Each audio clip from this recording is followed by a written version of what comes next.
We often find ourselves standing at the edge of where we are, staring at the other side and waiting for a feeling to move us. This obsession with the big break creates a specific kind of paralysis.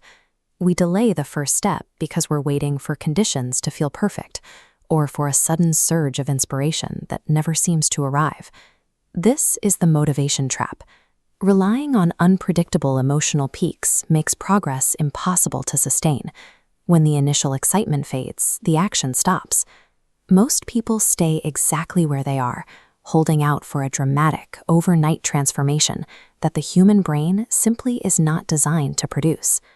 In Adam's village, time felt frozen. Every day followed the same rhythm of survival and shared complaints about things they couldn't control. It was a place where life happened to you rather than because of you. Adam felt a persistent dread that he would live and die without leaving a single footprint. But the crushing weight of his environment made the idea of a different life feel like a fantasy. The people around him believed that escaping their reality required a miracle. They convinced themselves that since they didn't have a giant opportunity, there was no point in taking a small step.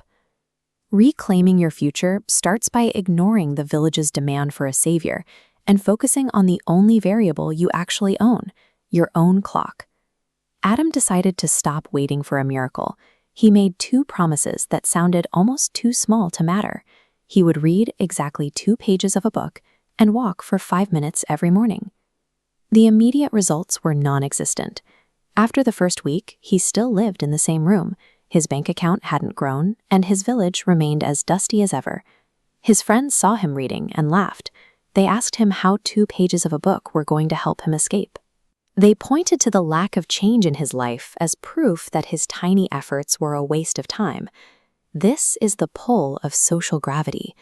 When you start to change, the people around you will often try to anchor you to the status quo because your progress highlights their own stagnation. Most habits die here, not because the work is too hard, but because the ego cannot withstand the laughter of people who have already surrendered.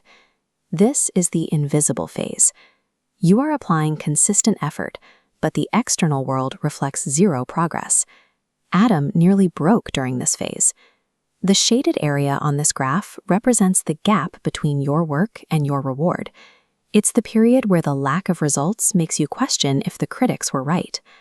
But Adam shifted his focus from seeking magic to trusting the math. He realized that 5 minutes of daily planning acts as a mathematical multiplier. Over a year, that tiny window becomes 30 hours of focused strategy.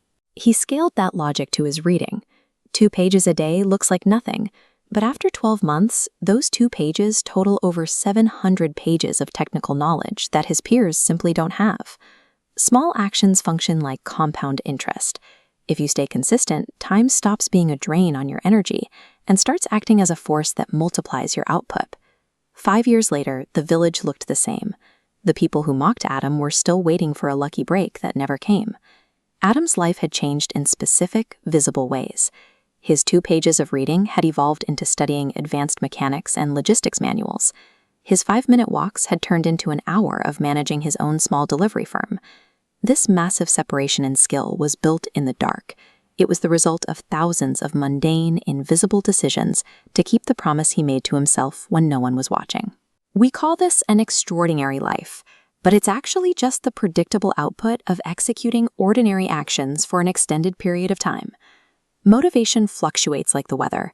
Mathematical consistency, however, offers a predictable trajectory for anyone willing to stay on the schedule. Pick your 5-minute habit today.